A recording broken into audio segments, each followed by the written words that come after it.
Aries, we begin June really with the new moon in Gemini vibration that was on May 28th. And this incredible new moon is, if you look at it, the sun and the moon is exactly square Neptune and 7 degrees to 7 degrees. So there's a very strong spiritual message with this, and it also can be a message where things get very cloudy or unclear. So what does it mean for you? So we go into June and we have this thinking. For you, it's really about getting a spiritual perspective on on your vision, your spirituality, and thinking about what it is that's important for you in your own spiritual path and your own spiritual growth. Now, many times this means messages will come to you. And messages will come to you through either the dream state, while you're taking a shower, while you're just zoning out, yet also through your journaling. So this, even if you've never journaled before, jotted down your ideas before, this is a month to do that. It's very powerful for you.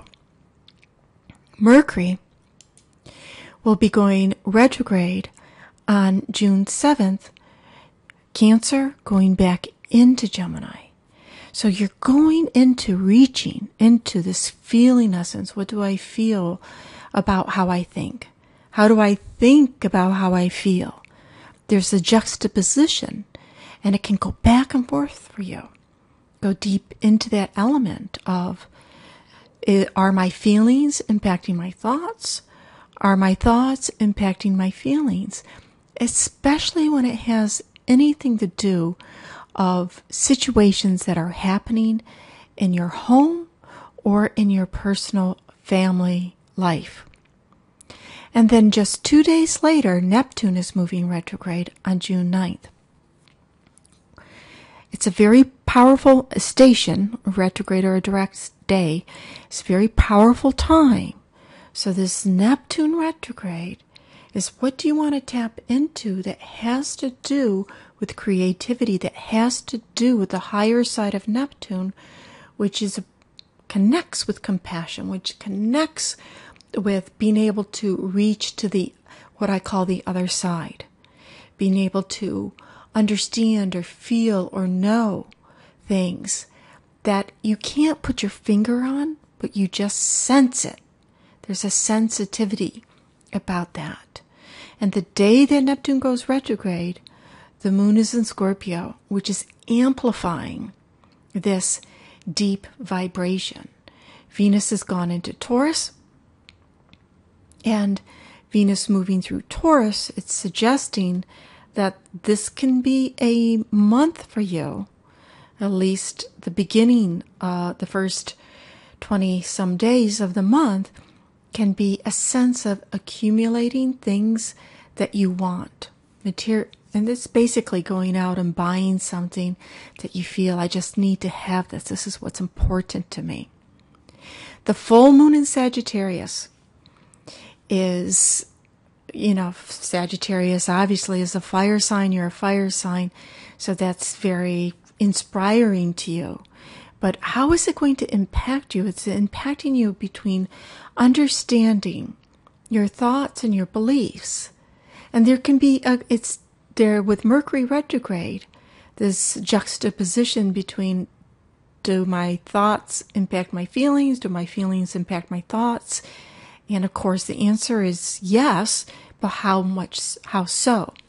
And also look into the belief systems that you have.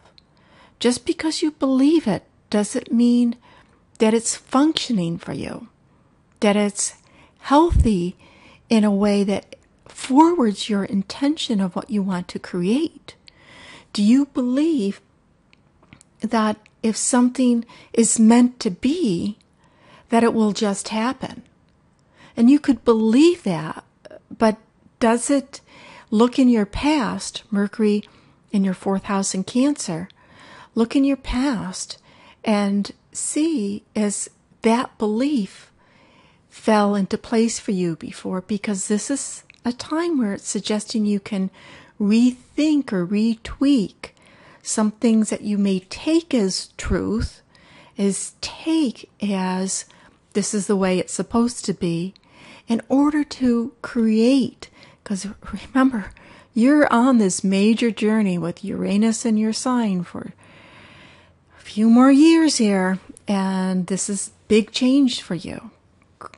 We're halfway through the point. We got up to 15, and so you're halfway through this major shift in your life of changing your life.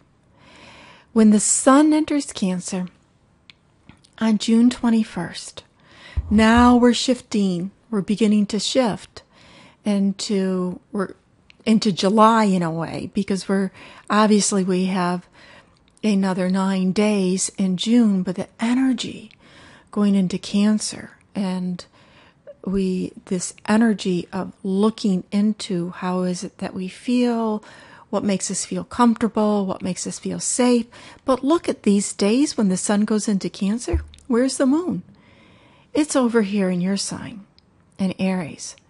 And so this is suggesting that this particular Cancer cycle in 2014, instead of hanging on to things can be a little bit more active and changing, and this desire to make changes as we move into this new summer month, or of course, if you're down under, into the winter, summer solstice, winter solstice for under the equator. So this energy of shifting and making changes is amplified for you. And with this Mars, Uranus, Pluto square within this solstice chart, that's another vibration it's carrying back forth the energy we had in April of making these shifts, making these changes in your life that are important for you. And then when the moon catches up to the sun and creates the new moon in Cancer on the 27th, we're ending the month of this new start. And it's in what's called your solar fourth house. You need to look at your natal chart and see where your ascendant is. Your solar fourth house of going deep within and understanding your subconscious mind, and understanding the internal patterns you have that were formulated, right, that you adopted from early life, before you were 11 years old. What was adopted. And look at on this new moon, we have Mars exactly opposite Uranus. So there's this incredible, from Libra, your solar seventh house of other people, and like, what do others want? What do I want?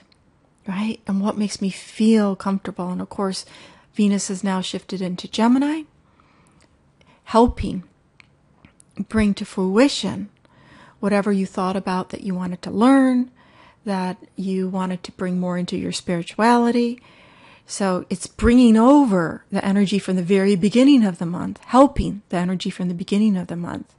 Yet at this still same time, there's this new energy starting.